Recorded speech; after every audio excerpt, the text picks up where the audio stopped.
One of the largest precious metals retailers online has been hacked. Their website is still offline. The third largest U.S. refinery has ordered a shelter in place. Bottled water is getting hard to find, and lots of other things are going into shortage that you guys are reporting. We do appreciate you guys sending in your reports and updates. This is the Poplar Report. Welcome, I'm Steve Poplar, and this is your channel where you guys share the information that you are seeing out there, reporting what you're hearing, seeing, and experiencing at your workplaces. We do want to thank our sponsor, Genesis Gold Group, who was not hacked. They help people who have retirement accounts to get some of those retirements into gold, silver, or platinum. If you have a retirement account and you want to find out what you can do with it, Jonathan and his team can answer your questions. There'll be a link at the end of the video. All right, so Kitco. If you're into the precious metals at all and you check silver and gold prices and you look at the news and stuff like that, you've probably heard of Kitco. Their website has been offline since yesterday. They're hacked. And that's what their website basically says, is that their website is offline. They've taken it all offline due to a hack. Now, if you've purchased from them, I imagine that client records are probably going to be on separate servers, and it should be secure, but we're not hearing anything from them yet. So if you've done business with Kitco, you may want to be paying attention just to see what their updates are as they come out. Obviously, you can't buy from them right now, but they are a good source, and they're a major media hub for precious metals, right? Texas City, Texas, the third largest oil refinery, Marathon Galveston Bay refinery, had a chemical release. They apparently released sulfur dioxide, which is a pretty nasty chemical, but you need about 5 times as much of that to be, parts per million than vinyl chloride, which was released in East Palestine with the train wreck back then. So it sounds like things are cleared up. They did that out of abundance of caution, I guess. So that lockdown, shelter in place has been lifted in the residential areas near the refinery. No word yet on what exactly transpired, but they did mention that it was sulfur dioxide that was released. This is a report from True Blue. Maybe not really an update, but I had a guy call my job this week, and he was begging quite literally for a job. We're not hiring right now, but this young man was on the verge of tears. He said, and I quote, "I'm desperate for a job and I'll do anything." It broke my heart. And we're seeing more of that. People, especially in the holiday season, people getting laid off, and people just not getting any kind of word back. They're applying for sometimes hundreds of jobs, and they're not hearing back from any of them. It's this world is an interesting place now. We've computerized everything, and now you don't get any rejection, you don't get any feedback. They don't get back to you at all. And a lot of the jobs that are posted nowadays aren't real jobs. They're not actually even hiring, which is just crazy. But that is the truth. Now, if you go to entry-level fast food type things, you can probably get a job very, very quickly. But if you're looking for like an office job or a career, that oftentimes is not the case. Hawk says, frozen potatoes nearly empty for a few weeks here at Winco in northern Utah. Bingo says, about your pictures of Walmart, particularly the water ones, I live in a town outside Lancaster, Pennsylvania, which is about, kind of eastern Pennsylvania. The water bottle situation has been hit or miss here since the virus. 1 week there is about 1, maybe 2 pallets of water. The next week there's no water bottles on the shelves. This has been consistent in pretty much every grocery store in my area, even the dollar stores. And so the question I have for you guys is, who's buying all this water up? Because we haven't had any major hurricanes. We haven't had any major disasters where lots of water bottles will be used. Pallets and pallets of the water isn't all flowing to some disaster area of the country. So where's all the water bottles going? Like, why are they having trouble putting water in bottles, right? That's a legitimate question. Normally we don't have problems with this, but suddenly we are. I mean, if you had anything that was like literally the simplest product to make, you'd think it'd be putting water in bottles. But apparently they're having issues with that. I mean, when you look at some of these chemical refined products of food products out there, you can understand with hundreds of chemicals and all that kind of stuff like that, maybe something goes missing or they're having issues with something. But water and a bottle, I mean, anyway. If you guys know why we're having issues with that, let us know. Rhonda says, stopped in to my local Dairy Queen to get a small plain ice cream cone. Clerk said that will be $3.29. I looked at him and said, $3.29? I can get half a gallon for that. He said, well, they are bigger than just small. Told him they would have to be huge for me to pay that. Left and stopped at Aldi on my way home and bought my favorite ice cream for $2.49 for a half gallon. You gotta be careful though. Just because it looks like a half gallon doesn't mean it's a half gallon anymore. You know what I mean. If you read the labels recently, you know what I mean. I'm not sure if Aldi's is, but they're more honest than most, or at least more consistent. Mark says, Venango County, Pennsylvania. I stopped by the local Walmart. Pasta was wiped out. Generic soups were wiped out as well. Sugar was low. Beef and chicken broth, low. Glad we stocked up on all of them. I do not eat out much, but I did last Tuesday. Wings were $1.50. Last time I got them, they were 50 cents each. It is getting ridiculous. We're hearing a lot of pasta issues out there, of course, and we're seeing a lot of soups kind of wiped out too.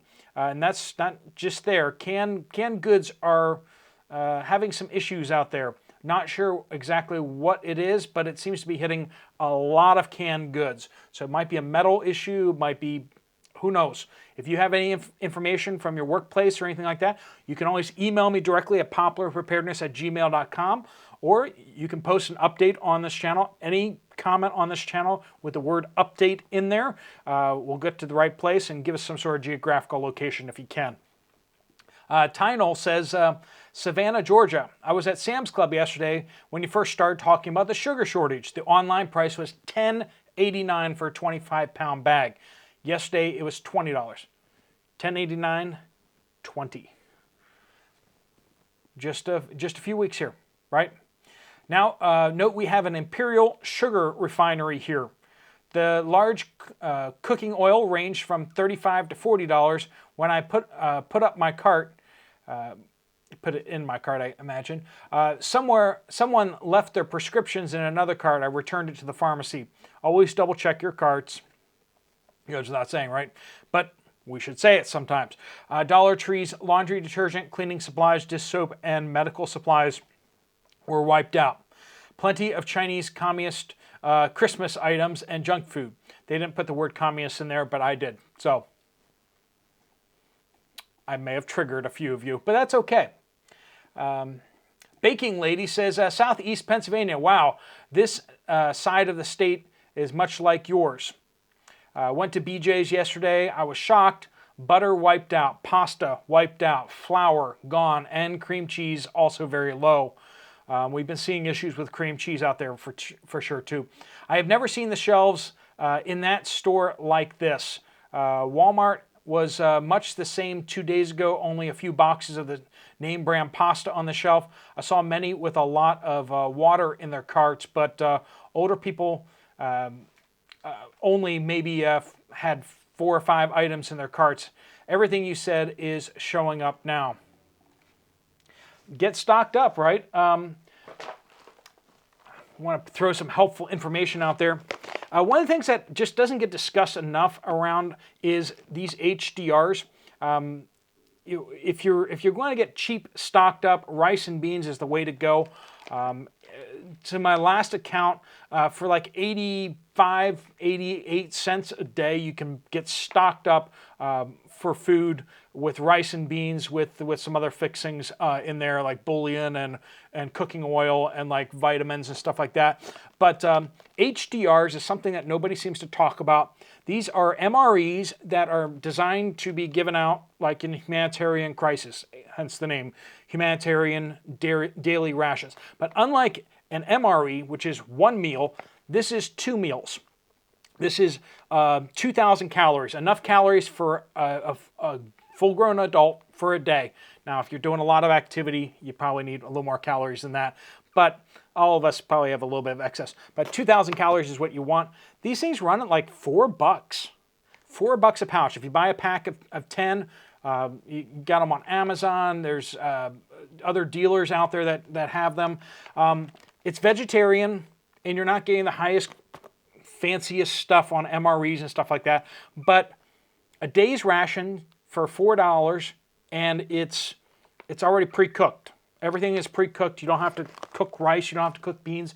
I don't know why people don't talk about this stuff more. But the HDRs are, I have a whole bunch of cases of them because I think that they're great. I have other stuff that I need to cook. I have canned goods, which I think are great also. But sometimes you might just want to have stuff that you don't have to cook. If you need to save a lot of space, here's another item out there that I really like is the SOS. These are basically Coast Guard rations or bars. They're basically these cookies. I actually took one out and tried it out. But this package right here, one cookie less because I ate it, is 3,600 calories. So this is a day and a half, over a day and a half of almost 2 days rations right there. But they say that basically it's survival rations for 3 days. But these things pack really, really condensed, right? They're small. This pack, they end up being a little bit more. So for 3,600, it ends up being like $7.50 per pack, and if you buy the case of them. It's a lot more expensive if you buy them individually, but if you get a couple cases of this, these are good. They're designed to be in life rafts and such like that, and on boats and everything like that. So if it's hot, these things are designed to kind of handle that heat. So if you're looking for something to throw in your car that's not going to go all weird after a while for some heat, these survival life raft rations, you can find them on. I'll put them down in the pinned comment down below. But that's definitely some thoughts to be thinking about when you're getting stocked up. Having some long-term food supplies is a really good idea, especially some that don't require any cooking. PDS says, Roanoke in Blacksburg, Virginia area, we only use Kroger extra virgin olive oil. It is the only oil we use, therefore we purchase it in the 101 ounce cans. It has been unavailable for the past 4 weeks. So Kroger brand olive oil in the cans, unavailable. Currently there is a sticker over the shelf tag saying that item is temporarily unavailable. They had a really bad harvest again this year in Spain. So that is, it was bad last year, and then this year it was bad again. So expect olive oil to be looking a little scarce out there, or expect prices to go through the roof soon. Bella in Southwest Louisiana, the frozen potatoes are hit or miss. Usually they're out. We are trying to train you guys in saying hit or miss. A lot of you guys seem to say hit and miss. Bella got it right though. So let me know in the comments section if you used to saying hit and miss as opposed to hit or miss. I'm sorry, that's one of those little quirky things that with so many reports that have come in over the years, that's something I notice a lot, and I often change it. But if you think I'm wrong, then chime on in. But Dre says, here in Western Canada, the sugar shortage is making some people loony. They're selling little baggies of sugar for $10 or so. I'm sorry, I'm just getting the picture of people with their little baggies like they're dealers on the street, you know, of sugar. Lots of 2 kilogram bags of sugar. People are listing at $100 each in Facebook local groups. I live in a small town. People from nearby city even came and bought up the rest of the sugar. That's what happens when you have a shortage, is people get entrepreneurial, right? They're going to buy it up and then break it down in little chunks. You're always going to be able to find stuff. And that's one of the things that I keep pushing back on. People are like, you can't eat silver when you know things go sideways. Friends, you will be able to find everything you need probably. It's just a matter of how much you'll have to pay for it. And when shortages happen, you pay a lot more. A lot more. There will be a black market that will kick up anytime there's a shortage. I promise you. So people coming from outside the town to buy up the sugar. Brown sugar in stores is limited to 1 per customer. So there's a sugar shortage, and then therefore, boom, there's now a brown sugar shortage. Partially because a lot of the brown sugar out there is really just sugar that they put molasses on or fake molasses on, and boof, they now have brown sugar. But also, people start buying substitutions. If they can't get white sugar, they'll buy something that basically substitutes for it. So that's why you see these shortages spread to the whole category, right? If you go to get your pasta, you can't get pasta, maybe you'll pick up some ramen noodles instead, or a Lipton side, or whatever. Something that's kind of like it, or maybe you get some mashed potatoes instead because you can't find your pasta. That's what people will do. They'll substitute. And it makes sense, right? People with sugar to spare are making cookie and treat plates and selling them for a killing. My husband is noticing salt supplies are lower at the stores he likes to shop at. Our spices are very picked over. Dollar Tree has started adding higher price stickers to the canned goods. There's a weird feeling in the air here. I guess it doesn't help that we have no snow here. It rained last week and will be above freezing on Christmas Day. When people start to panic, the whole situation changes. If people just decide to stock up just a little bit, if a large portion of the population stocks up just a little bit, if they feel a little nervous, they see the sugar kind of running short and they can't find any sugar, suddenly they're like, you know what, maybe I'll grab a couple extra bags of flour. And the problem is the stores can't handle that. And you just see that, you see these shortages will spread. As people start realizing things aren't normal, things are weird, I don't feel safe, I'm going to buy stuff in order to feel safe. This is what we warn you about. These runs on food start and go really fast. Because more shortages appear, people panic more. Kurtz says, update, if they don't have an item in stock when they run a sale, you can get a rain check. So if you didn't know that, most stores will do that, at least in the United States. If there's a sale and you can't get any, you can go to the customer service and ask for a rain check. Daniel says, Ed Wallace was a radio commentator on 570 AM years ago, and he stated how to look at how the economy is doing by taking a road trip and looking at the trucks on the road. The more of them, the better. But there is now not many trucks on the road. In the 90s, pass a truck, and then you just get right behind another one, but not now. And you'll probably see that out there. And the numbers for shipping out there is shipping has dropped off dramatically. There's tons of cargo ships parked next to China because no one's buying anything. And then also we see the trucking companies inside the United States are really struggling because freight rates are really starting to plunge. There's overcapacity in the system right now. Too many trucks, too many truck drivers, not enough stuff getting moved.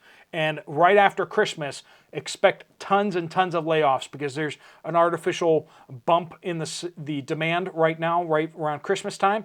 Right after Christmas, that all drops off and you're going to see it drop hard and fast. Expect to see a lot of layoffs, especially in the trucking fleet out after the holidays. That's terrible news, but it's what's going to happen. If you want to get some more information about Genesis Gold Group, there's a link right here. Thanks so much for watching. If you want to check out another video from the channel, there's one right up here. I'll see you over there, or I'll see you guys later. Steve Poplar of the Poplar Report, out.